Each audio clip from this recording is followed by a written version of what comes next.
Starting a brand new series on debunking the missionary thought, or train of thought, if you will.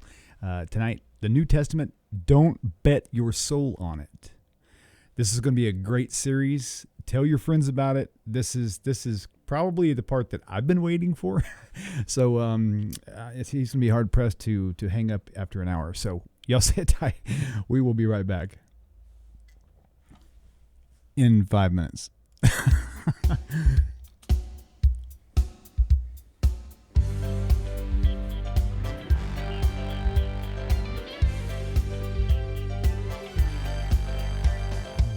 Welcome to Tanakh Talk.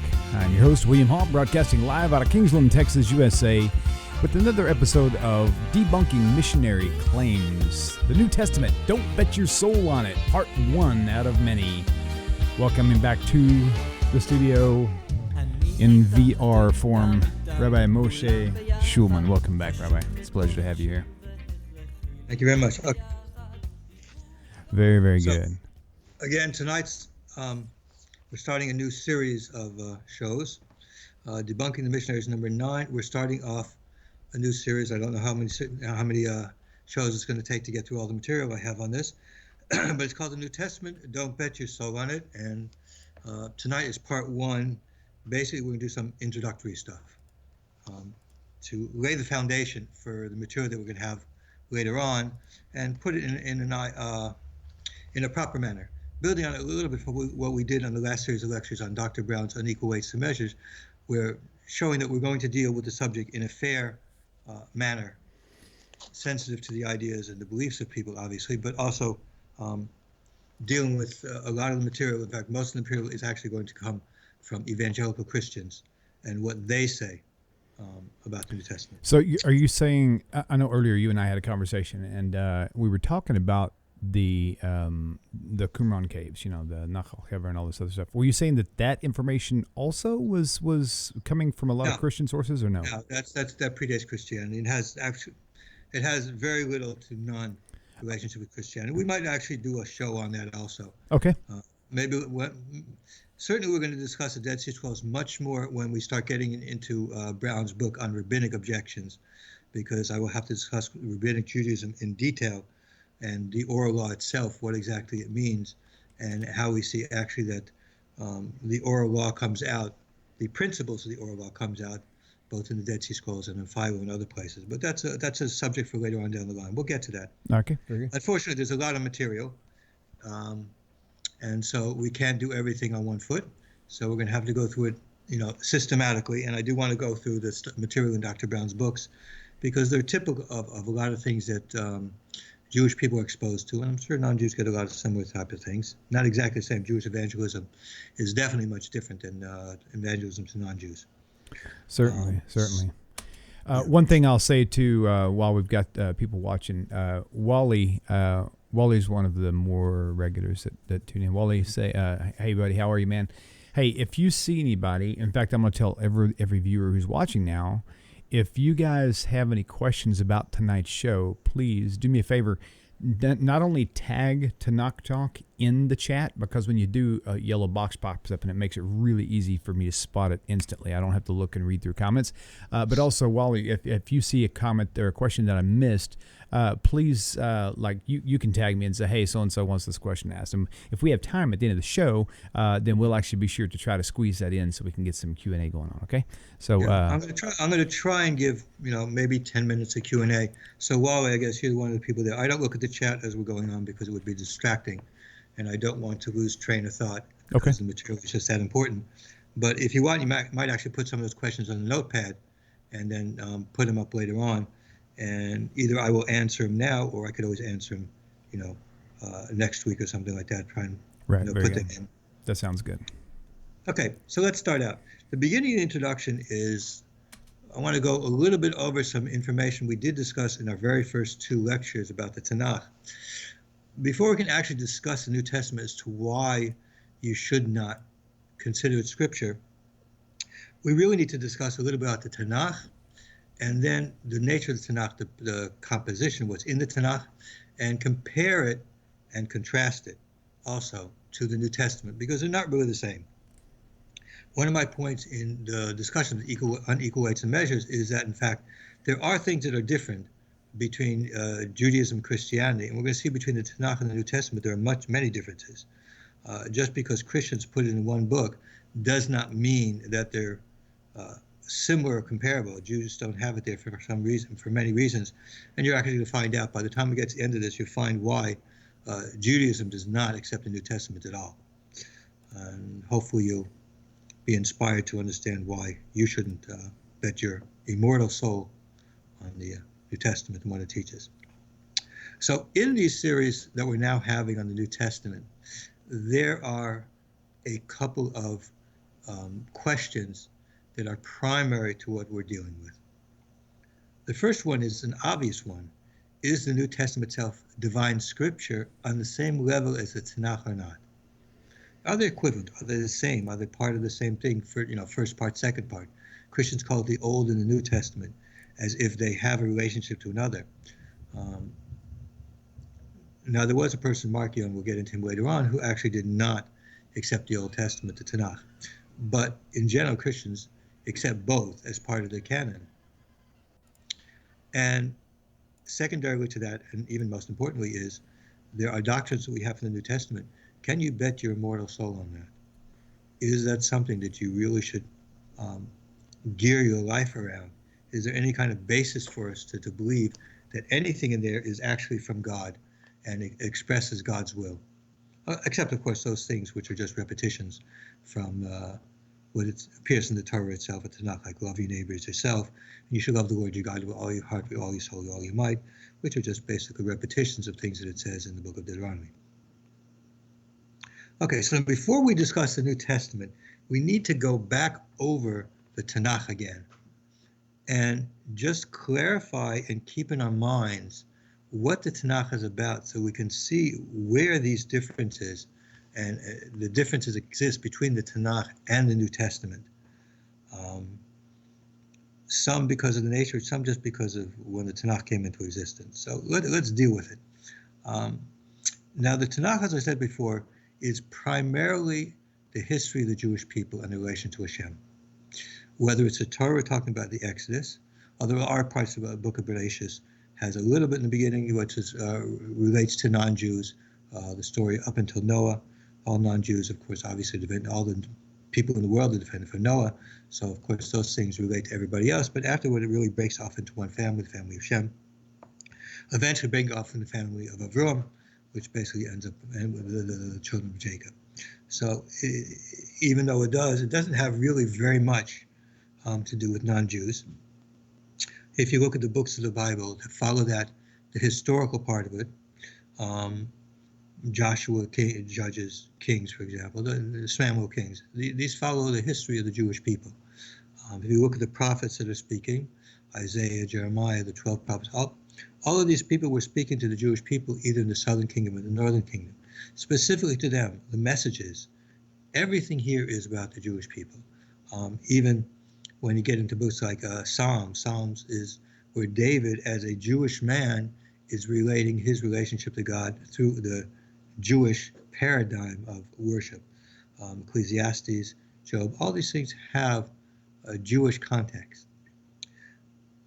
So it's a point that I have to make. So I know a lot of non-Jews are listening to this. So the question is, when I say this, it's like saying to somebody who's not Jewish, well, what do I have to do with the book?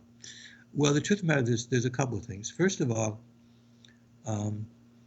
while this stuff is spoken to the Jewish people, there's clearly a lot of inspirational stuff that can come. For example, when you see the great miracles that God does in this world, taking the Jewish people out of Egypt, and all the miracles and how God has dealt with the Jewish people, and the promises that, in fact, in the end of times, we're going to get into the end of times prophecies sometime later on in another series. But I suggest looking at Isaiah 11 as the best one.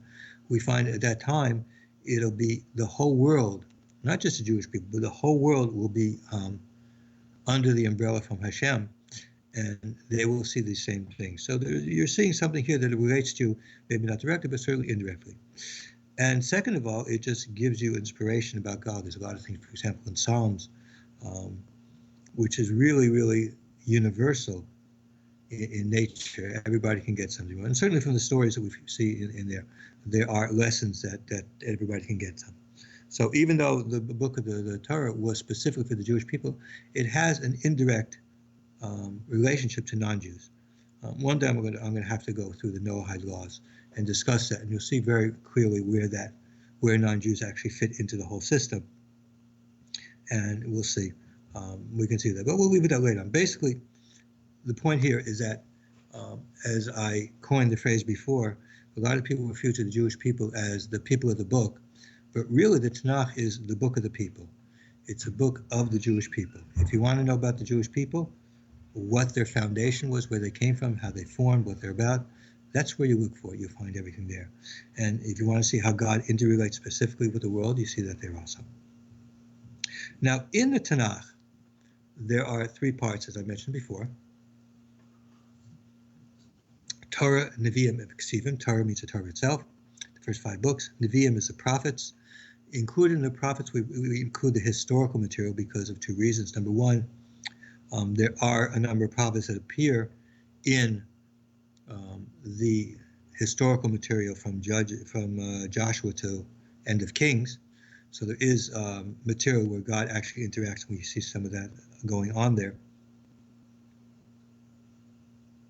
And also, secondarily, is that reading the prophets, whether it's Isaiah or the other prophets, it's basically impossible to understand any of the prophets, what they're talking about, without knowing the historical events that are behind it or going on around it. I mean, when Isaiah is talking, he brings in the beginning, he's speaking to certain kings, and yet if you don't know what happened in those kings, you really do not know what's going on. That, of course, is very relevant. For example, Isaiah 7. If you don't know who Ahaz was and who these kings were that were oppressing him, and really what the political situation going on was at the time, it's very hard for you to understand what exactly Isaiah was addressing, because Isaiah was addressing things in his time, which of course he knew the political situation and he knew what was going on. So these are all parts of the prophets because of these types of reasons. The other books are the writings. They are things like Psalms and Proverbs and things of important theological and religious interest, but secondary to these things. Now, another point that we have to make, and this is one that's going to be the first one that's significant to understand, and it's something that you're going to see as a difference, and that is, how do we get to the Tanakh? Now, the rabbis talk about it, and Josephus says also. And if you remember, I did read this passage from Josephus before, and I really do want to read it again, only so that you remind yourselves of how the Tanakh actually came into being. Who actually were those people who gave us the Tanakh? So he says in his against Apion was a Greek who wrote things against the Jewish people. He says in that specifically this, and let me read it again, because everyone is not permitted of his own accord to be a writer, nor is any disagreement in what is written, they being only prophets that have written the original and earliest accounts of things as they learned them of God by himself by inspiration. Number one, we don't have things in the Tanakh which don't have a direct relationship with God. They're there for a purpose, okay? And they're God inspired. In fact, one of the interesting things is the prophets say specifically, God told me this. It's not, even by inspiration, it's directly communication. And others have written what have happened in their own times and in a very distinct manner. So there's 2 things. There's one, those things that God specifically talked about. So, for example, the prophets are writing what God revealed to them, and they wrote down. They wrote a lot of things, but we have certain things that we kept until now because these were important for us to know. It's also important to remember something I didn't say before, but it is important to remember. The Torah is the only book which Hashem said to write down. At the end of Deuteronomy, Hashem tells Moses, not me, Moses, that you should write down what he's told you to write down. So that is the only book that we have where God said specifically write that down. Every other book, even the prophets like Isaiah wrote down the prophecies that he had, and then they were collected together into books. So Isaiah is basically the collected works of Isaiah. Jeremiah is the same thing if you look at it. Ezekiel is the same thing. The longer prophets, it's not one book. It's actually multiple prophecies put together as one into a single book. But they are direct communications of God to these specific prophets. Same thing with the minor prophets there. And the histories are basically people writing about what happened in their times and how God related to us. So that's what that is what Josephus is saying, and that is basically the same thing as the rabbis say, that that was the situation, and that it was the prophets amongst us who decided which works they should be.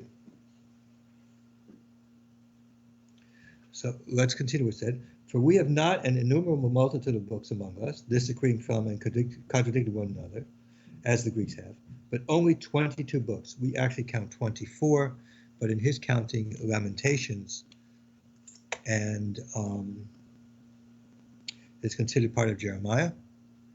And there's another one, I can't remember what it is at the moment, that's considered also. I can't remember what it is at the moment. All right.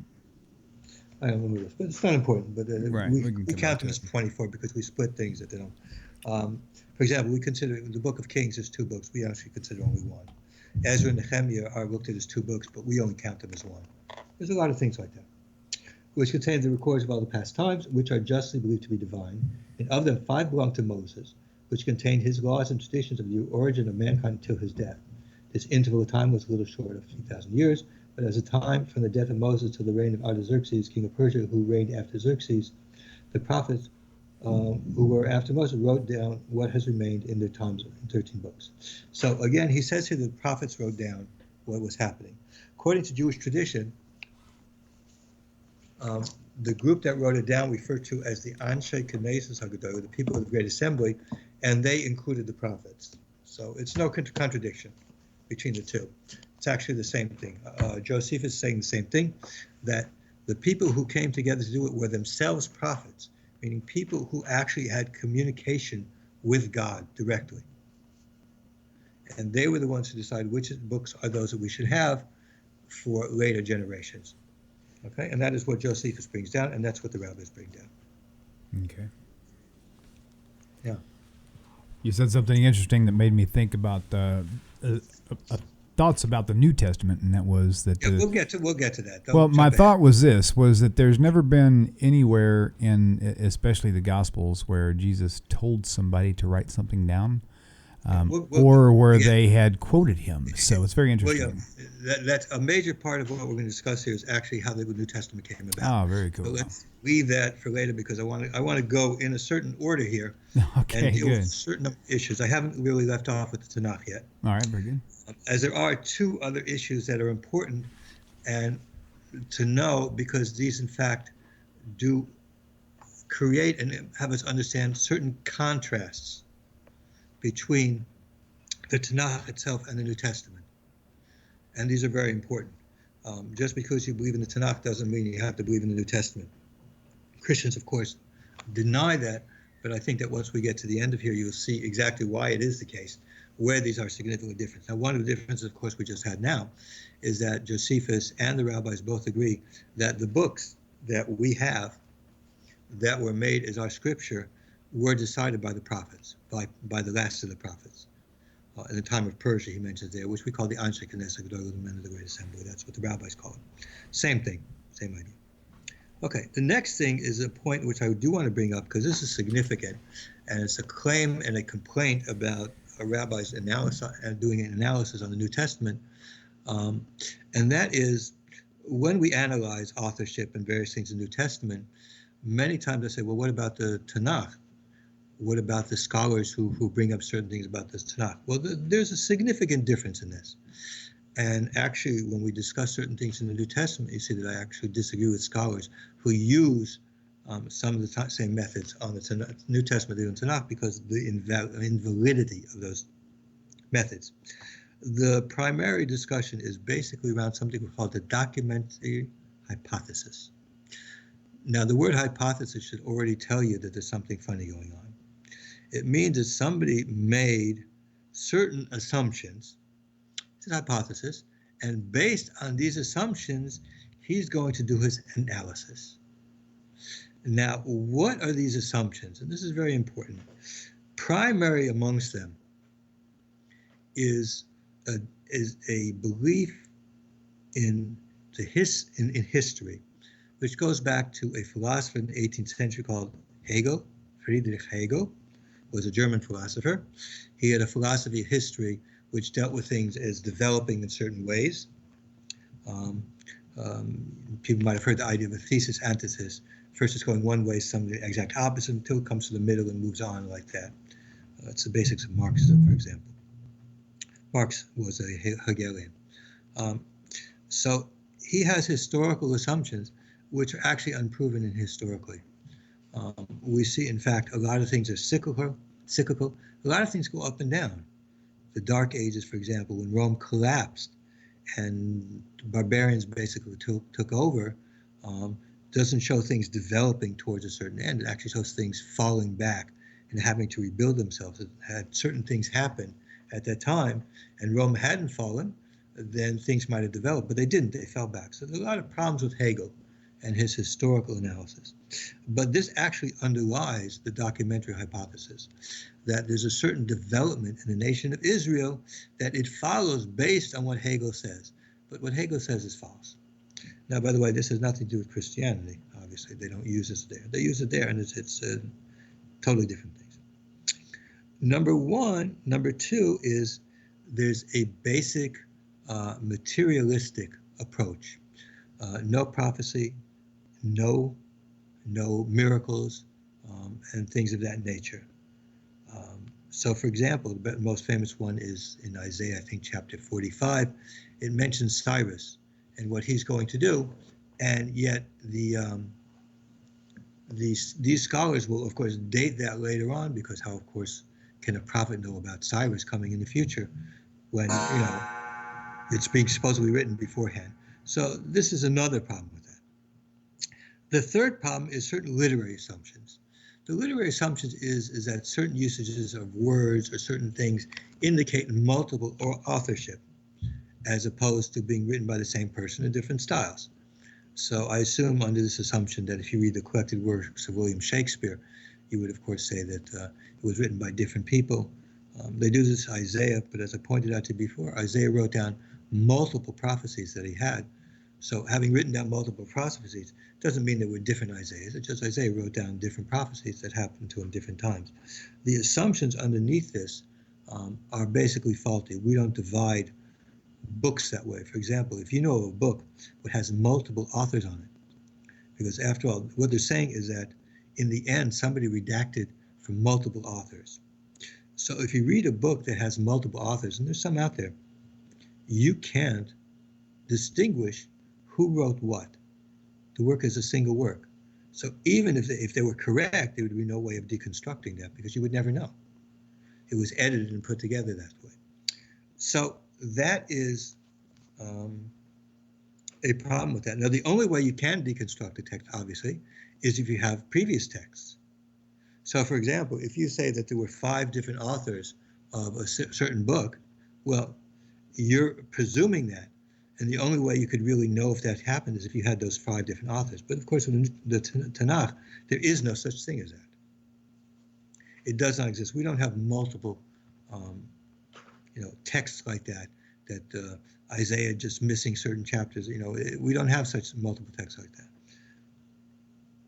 So, and we don't have, of course, a Torah text, which is the main one that the document hypothesis comes in, where they're divided into multiple groups. We don't have any of those singularly. They don't exist. It's all based on theory. We don't have anything to base this on. So the criticism, the scholarly criticism of the Tanakh has absolutely no basis. It's based on certain assumptions. None of these assumptions of which are acceptable. That's why you will find that religious evangelical Christians and religious Jews agree that these things have no basis to them. We will find that this is actually different with the New Testament, because actually we will find that the New Testament scholars do have a problem. Now, what I just said here about multiple texts, there is a little bit of argument about that nowadays. It deals with the what we call the Masoretic text, which is basically, Masorah means traditional, the traditional Jewish text, and what they call the Septuagint, which really is a Greek text. Now, the Septuagint, historically, the name is actually a misnomer. The Septuagint is based on a story appears in Josephus, the Talmud, and a number of other places, that the pharaoh Ptolemy from Egypt wanted to make a library. In fact, there was a huge library in Alexandria until it was burned down. I just learned about this recently. There's a little disagreement as to when it was actually burned down, whether in the 3rd century, whether earlier. That library was actually a receptacle of all the books that were written in that time. It was a library, it had a number of people there who were actually scholars who worked in that library. It was basically like a university type of library that we have nowadays. It's precursor for such things. In that library, so he wanted in his library to have all the books, and one of the things he wanted to have was the Torah, which was the Jewish law. He wanted to have that there. And so the story is that he took 70 people to translate it, and they were put in different rooms, and they came out with the same translation. This is called the Septuagint. We don't have that. Anybody who says that they have the original Septuagint that existed, we don't have that. We can discuss it later on. The Talmud actually brings that there are certain texts that miraculously each of the rabbis changed, because by translating into Greek, it would have, the language in Greek would have made it such that it would have appeared to say differently what was intended, so they changed it. The Talmud in Megillah talks about that, but if you look at our present Greek Bibles, they don't have all of those changes in there. They have a few of them, but they don't have all of them. Now, it's also important to note, now what is the Greek Bible we have now that calls Septuagint? Septuagint was actually various Greek translations. Now, Jews specifically in outside of Judea spoke other languages. So for example, the Jews in Babylonia spoke Aramaic, and so we find Aramaic translations. That's why we have it. They spoke Aramaic also in Judea. But there were Jews who lived in other places. For example, Paul lived in Tarsus. Tarsus was a Greek area. The Jews there spoke Greek. Philo wrote actually in Greek, was very good at Greek, lived in Alexandria, was a very Greek Hellenistic city. And so he had Greek. What did people in there have to do? They had to have Bibles. So they had translations. There were many different types of translations that existed, just like we have today. I mean, there's the Art Scroll, and of course the Christians have various translations of the Bible. These were translations. Scholars that I know refer to it not as a Septuagint, but the LXS/Greek Bible, because the name Septuagint is more of a traditional name for it, but the truth of the matter is it's not really Septuagint. What it is a Greek translation or a collection of different Greek translations. Now, what we have to understand from this, which is very important, is what text did Christians, or you as a Christian, and when you take out your Bible, when you take out your Bible, which has the Old Testament, New Testament, what text are they using? Are they using the Masoretic text, the Jewish text, rabbinic text, or the Greek, the Septuagint? Now, there are a number of differences. We're going to talk about one of them here.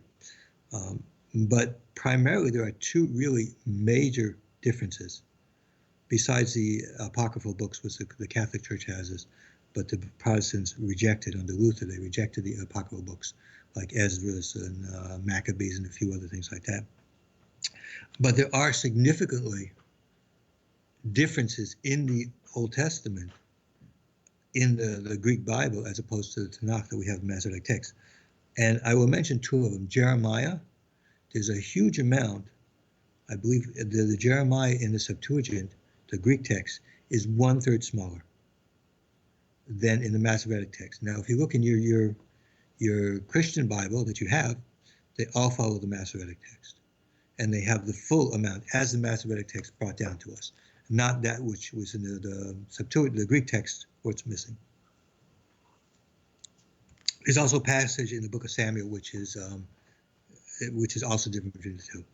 The point I'm trying to say is that as a Christian, you actually are accepting the Masoretic text as the true text of the Tanakh. Now, the more modern scholarly versions will put notes in there about various things, and even some of them will try and correct it based on these Greek texts. But really, that's somewhat bogus, because after all, you're accepting the Masoretic text itself as being the valid one in all the other areas. So why do you accept it here? Now, the other point is the Dead Sea Scrolls. The Dead Sea Scrolls is very interesting. I have a work here from a fellow named David Washburn. I don't know if you can see this. I have this for many years. I do not know what his present status is now, but when the internet started, or before the internet, when I was first getting involved, David was one of these people that I dealt with. He is actually a Christian, and he actually wrote a work. It's called the Text Critical Studies, and has a catalog of biblical passages in the Dead Sea Scrolls. He actually goes through every single passage from the Tanakh, points out which scroll it's in, and then he makes notes as to which text it is. Now, a very cursory look at this shows that almost all of them are, a considerable amount of them are from Masoretic text. Some of them are Masoretic text with some minor errors in it, but the plurality is certainly following the Masoretic text. Now,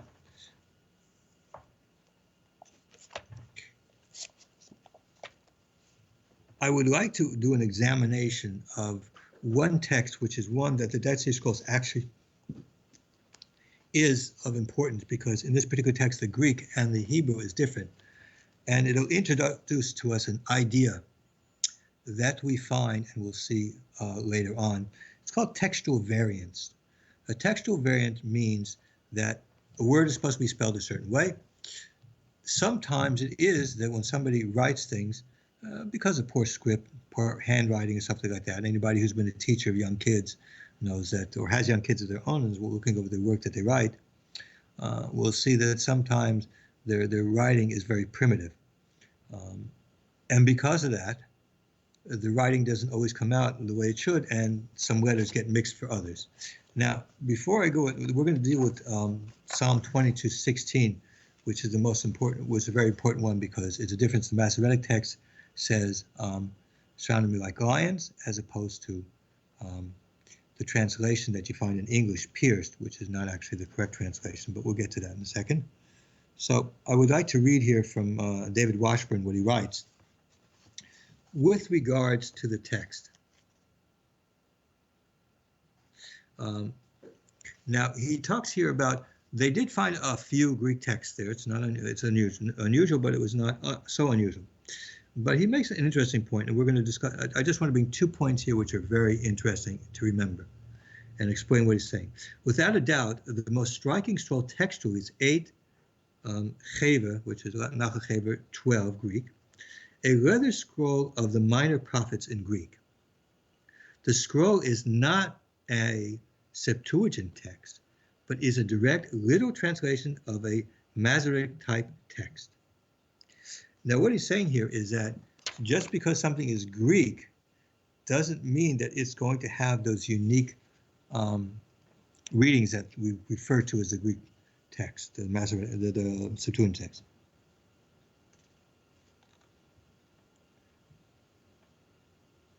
He also points out that the Greek type, what we call the Septuagint type text, where there's variants, are usually found in cave 4, as opposed to other caves. Now, we want to deal with Psalm 22:16. Let me bring it to you right now. In the Hebrew that we have of Psalm 22:16, and I'm sure most of you people are familiar with that. In the Hebrew, it says, lost my place here.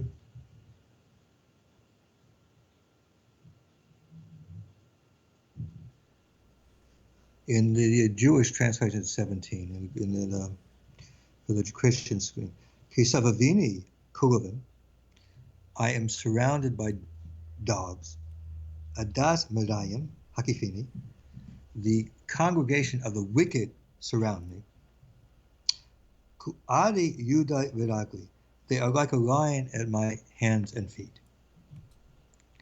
Now, the Greek versions will say the same thing, but the translations in English will be pierced by hands and feet.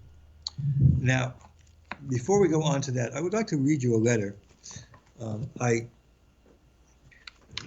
Many Christians, you'll find many modern Christian sources appeal to the Dead Sea Scrolls as a source for this reading. Now, years ago, in the 90s, before the internet got filled up with crazy people doing things, you could actually have conversations and interact with top-rated scholars. Many of the scholars that I see mentioned in some of the articles I see about discussing historicity of the Bible, for example, one of those people, Tommy Thompson, I think is one of his name, and a few other. They were people that actually I was able to interact with in the 90s before the internet got so big that they were just not able to do it. One of those people that I met and ran into was a Professor Lawrence Schiffman. He was at NYU then. I think he's back at NYU now. He was one of those people on the team to bring out the Dead Sea Scrolls. His particular area deals with, his books particularly deal with issues that are related to Judaism, being an Orthodox Jew and knowledgeable about Judaism. So he has a number of very interesting books there. And when we get to issues of rabbinic Judaism, I'll bring out some of his books and show you material from him. But I actually asked him, with regards to Psalm 22:16, the claim that there exists in the Dead Sea Scrolls a variant text which agrees with the word, they pierced my hands and my feet. Now, in this thing, you should understand, David Washburn did it also. When we talk about the Dead Sea Scroll, we really expand it not just to the Dead Sea Scrolls that were found in Qumran, but there's also a place called Nachal Chever, which is not far from the area. I don't remember where it is actually. I've been to Qumran once, actually. It's very interesting. If you're in Israel, you should try and go there. Nachal Chever was also a place where they found scrolls. I believe the scrolls from Nachal Chever were from a little bit later period. I don't remember what it is, but yeah, it's from the Bar Kokhba time, he says here. So let me read this. If you want, William, you could show them the actual. I sent you actually the letter. All I did was I marked out his email address so that he doesn't get bothered by people. And this is from Lawrence Schiffman? Yeah. Okay. Professor Lawrence Schiffman. If you want to, you guys can Google him sometime later. You'll see who he is. He's one of the top scholars and is the only really Orthodox Jewish person who's actually involved in the actual putting together of things. And he writes a number of books. Halachat Qumran, I think, is one of them, and one on eschatology and a few other things that are very interesting. We'll come up with them later on, because it shows with clarity how close Qumran was to us. So let me read this email he wrote back to me. It says, Dear Moshe, this was an extensive project, but here goes. Neither of these texts is published. When I spoke to him, these texts had not been published yet. So these pictures we're going to show shortly had not been known in the public domain. So he looked at them himself. And in fact, what we did is I have the plates that came out originally. Eisenman put out the plates. Very interesting fellow. I actually spoke to him once on the phone. This was years ago. The plates that came out, I actually looked at the plates with him, so under a magnifying glass, because you can't see the plates very clearly. What you see now is much better. So anyways, although the texts are in an advanced stage of preparation with Peter Flint from Trinity Western, and should go to press in a year or so. This email, by the way, was in November 1996, so it's a few years ago, guys, so 20-something years. He may discuss this issue in his press dissertation, but it is slated to appear early next year, I think, so I had to trace down the photos for these manuscripts. So he looked, it was very nice. This is when people could do these things. Psalm 22:17 appears in one common manuscript and one Nachal Chever, so-called Bar Kokhba manuscript. So in the time of Bar Kokhba, which those of you who don't know, there was a rebellion in Bar Kokhba when Hadrian was the Roman emperor in the 130s of the Common Era. So about 100 years later. The common text is 4QPS-F. That means 4 means it was found in K4 of Qumran, the Psalm F, on a fragment which contains Psalms 22:15 through 17. The word in question from Masoretic text, Ka'ari, has its parallel in the last line of the broken fragment in a line where only the tops of the letters can be seen. I see absolutely no definitive way to make this out. It can be seen in the microfiche edition in photo PAM 43.026, which appears in the Eisem and Robinson facsimiles as plate 1110. I have another plates and I've looked at it there. Now, William, if you can show him on the screen, there's two of them here.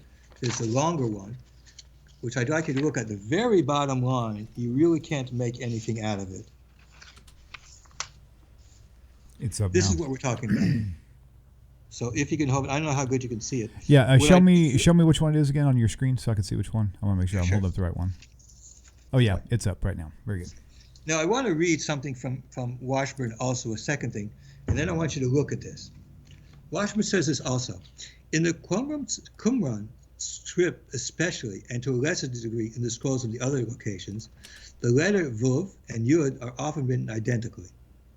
This sometimes causes confusion when reading a passage, but the places where this is a real problem are relatively few.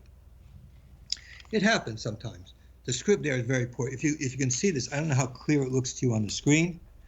I'm looking at it here. The blow up I hear is actually pretty big. It's very small, but you can see that the script here is not written very well. The very bottom line, which really looks like it was painted in, you can't make anything out. That's what's in the Qumran. Okay, so the Qumran, as Professor Schiffman says here, is unreadable. So we have no example from there, what it says. Okay, and he continues. The second occurrence is in HHEV/SE4, that's not a Chaver, PS, which is PAM photo 42.190. This is so indistinct in the photo, presumably on the original, that the microfiche photo is insufficient and you must consult a supplementary exposure of the negative, supplement A, on fiche 92. The Eisem and Robinson plate 692 is so faint that you cannot even tell that there's a fragment. Actually, it is very difficult to look at. I looked at it under a magnifying glass, so it's actually able to see it, and we have an enhanced version, which I'm going to show you in a second, and you should look at it. It's so faint that you cannot tell that there's a fragment. In this case, the reading is Ka'ari, meaning that it is impossible to see if Ka'ari or Karu. It's impossible to see if you have a Yud, which is slightly elongated, as many of them are, or a Vuv. Further, there is a horizontal line below the next word, which occurs its reading. Okay, so what I'd like you to do is to take a look at it here. Now, if you can point out, this is the line that I want you to point out to them. Okay. Okay. It's actually the third from the top. If you're good in Hebrew, you can actually make out the word actually starts at the line Adas Marashuim. It's very, very difficult to read there. The Yud there's actually missing, although it looks more like a Vuv than a Yud there. Okay. Okay? Hakifini. The Yud, again, quite frankly, it looks like a 5-year-old wrote it, I'm sorry to say. Right. It does look sloppy. I know it wasn't. Right. Yeah. It's very difficult to read out. Now, there's no space between a lot of these. Like Old Greek was written, by the way. We would put spaces, okay? Ka'ari, you see the aleph there, and the last letter looks like a Vuv, but as we see earlier there, there's a Vuv in Reshuim, which a Yud that looks like a Vuv, and we see them all over the place. Yudai, there's a high at the end, which really shouldn't be a high. You know, to the non-scholar, I'm looking at Ka'ari and then seeing a Vav and a Yud side by side. Right. It definitely looks like there's a Vav at the end of that Ka'ari. The problem here is we're going to discuss Psalm 22 later on, obviously. The problem here is very simple. Now, we have textual variances, a book, Stuart Hebraic, I think it's called, which is a book which deals with from variant texts, variant readings that appear in the Tanakh. What that means is basically you have people whose script was like this, it was very bad, so you could see things. So there are actually, I don't remember the number, I think there's like 2 or 3 of the very many texts that we have of Psalms, which has the reading of Chuf, Aleph, Reish, and Vuv. Now the problem is, of course, is the Aleph there doesn't really have a place in it. Okay? If the word that you're talking about, which means well, let me finish what he says here, Dr. Fishman, Professor Fishman, and then we can go back to it because it's very important. Unless you understand what the issue is here, what I say might be a little confusing. So let me finish what he says here, and we'll go back.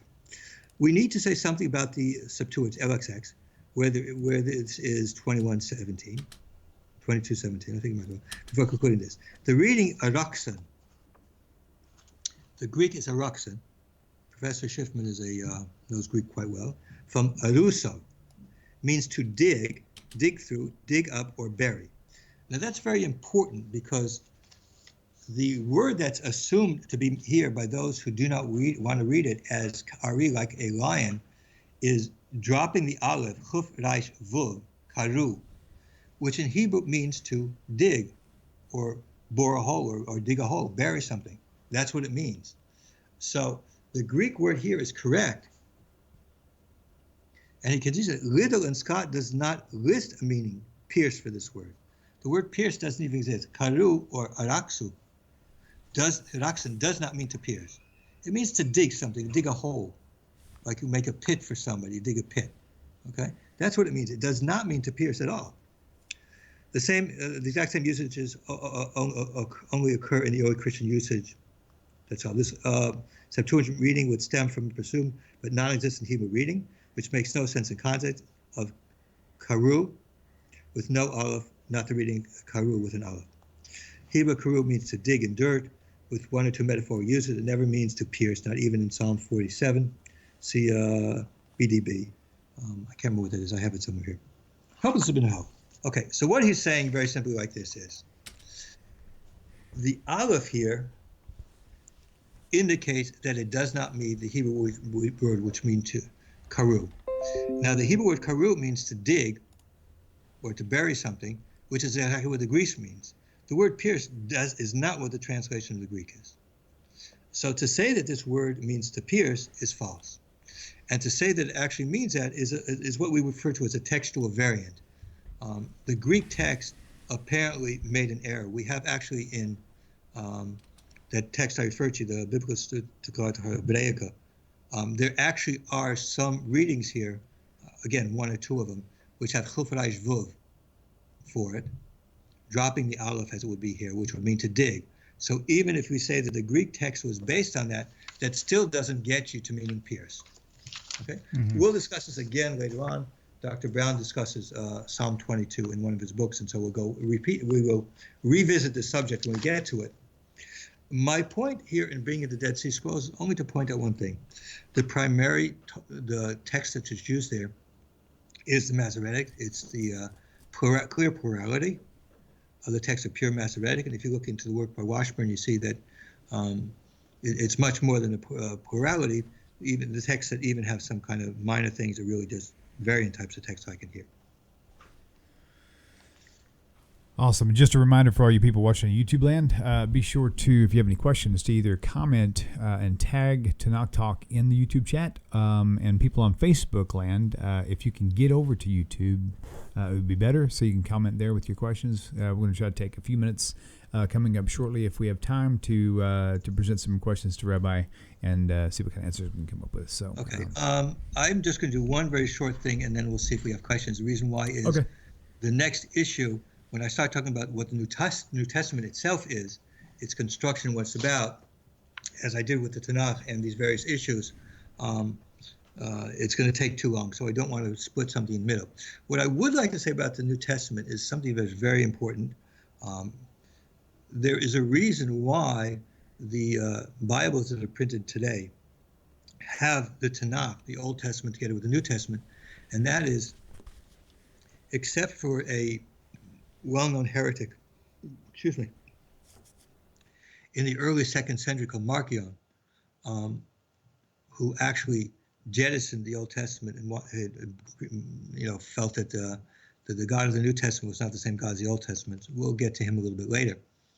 But it's universally by all other Christians that are alive today, agree that the Old Testament is integral for the New Testament and necessary for it. So we have to keep in mind those things that I've said about the Tanakh here now are important, obviously, for Christians because it should make them understand why the validity of the Tanakh is. And then we're going to contrast this. We're going to start next week, contrasting this with the New Testament. So next week, I think I will start moving into my introductory material on the New Testament. So next week, I guess, will be the second introductory lecture. Following that will be, of course, Passover. And we're going to do after Passover what we can do. And by the way, I don't know if I told you this, but I am going to Israel after the holiday, Mirz Hashem. So I'll have to inform you of when that is because I won't be able to do my class from Israel, but that's it. We have a few minutes. So actually, if there were some questions about what we did now, it would be nice to, do them or. All right, I just scrolled through the entire chat, and there's nothing tagging Tanakh Talk. And I'm sure this question is because I saw somebody. Okay, let me ask Wally. Wally, was there any kind of question that came up that you would like me to address? Meanwhile, I am going to pull up my Facebook page and see if there's anything there real fast. Let's see what happens here. Hopefully the audio doesn't start playing right away. Let's see. Nope, got a lot of people listening from all over, though. Alaska, from Texas, Denver, Colorado. Cool. Hello, Bernie. Wendy, Shannon. Shannon Knudsen says, hello, Rabbi Moshe. Okay. So anyways, if there are any questions you can have, I would like to do it now. I really don't want to start with the next section because we're going to actually discuss. The next part we're going to deal with is actually the New Testament, what it's made of, and the purpose of the New Testament as opposed to, as we pointed out, the purpose of the Tanakh was basically, it's for the Jewish people alone, and it's basically relating their relationship with God with a few other extras. So I want to contrast next week the New Testament, its construction, and then we'll start getting into some more interesting stuff that you might not have known about. Awesome. Well, I don't see any questions, so it looks like you've answered a lot of them, though. That's for sure. I can't believe that it was so good that nobody has questions. Yeah, it was pretty nice and thorough. Every once in a while, you'll see random comments being made, from missionaries, but it's really the comments I'll try and look at later on. Yeah, that sounds good. I'm still scrolling back in here. Yes, Shannon. It looks like we have been busy with trolls tonight. It's okay though, as long as they're polite. Maybe they'll learn something while they're here. Who knows, right? No. Listen. What's very important is there are a lot of Christians who actually have very sincere beliefs, and I can respect that. Right. What I would like from those, especially the Jewish Christians, there's a fellow out there, Luke Rappaport, I hope he's listening. What I would appreciate from you is two things. Number one, have an open mind. And number two, desire truth. Right. That's really the most important thing, is you should desire truth. And really sometimes when you've been raised in certain things, we live in a Christian society, so people who aren't raised certain ways or haven't looked at things really don't recognize a lot of things that we're going to be talking about that I try and talk about here. Okay, so what I want you to do is I want you to listen to it carefully and really analyze it carefully and look at it. This is the result of, Dr. Schiffman's email to me was in 1996. That wasn't when I started, but we were dealing even before that. So we're talking 23 years ago. So the material that we have here is basically from research from 20 plus years. So these things are very important. And remember, the Christianity stands or falls in the New Testament. If you cannot trust it, if you cannot believe it, if it's not reliable, if you have reason to believe that it's not trustworthy, that maybe things there are not really truthful, then you just have to abandon it. Right. That would be the only plausible way to approach it, intellectually honest anyway. So that's for sure. Very good. Well, Rabbi, it's been fun. We'll keep our eyes open best we can for questions that might show up next week, and we'll try to address them as they come along. So again, thank you all for tuning in. Also, remind you can always send me an email with questions. I've had some. My email address is outreach@judaismsanswer.com. I'll spell it OUTREACH at Judaism JUDAISMS answer ANSWER.com. Very good. And I will certainly, If I'm not able to answer you personally that way, or if the question is a really good one, then I will certainly answer it here. And obviously, if you're a missionary yourself, whose job is to convert Jews to Christianity, by all means, let's interact. Ask your questions. I will, if you send me an email and you tell me that you are involved in Jews for Jesus, another organization, I will actually make it my business to address your concern, question, or whatever, openly. Absolutely. That's wonderful. Wonderful. All right, well, Rabbi, thanks a lot for your time. And all your viewers out there, be sure to subscribe to the YouTube channel, turn on notifications, and share this with your friends. Very important. And like the video. If you give it a thumbs up, it gives it more search results. So it'll hit more often when people search for it, which will actually help you later on when you look for the video. So, and with that said, you guys have a great week, and we will see you guys on the other side. Take care. Rabbi, take care, and thank you for your time. Bye-bye.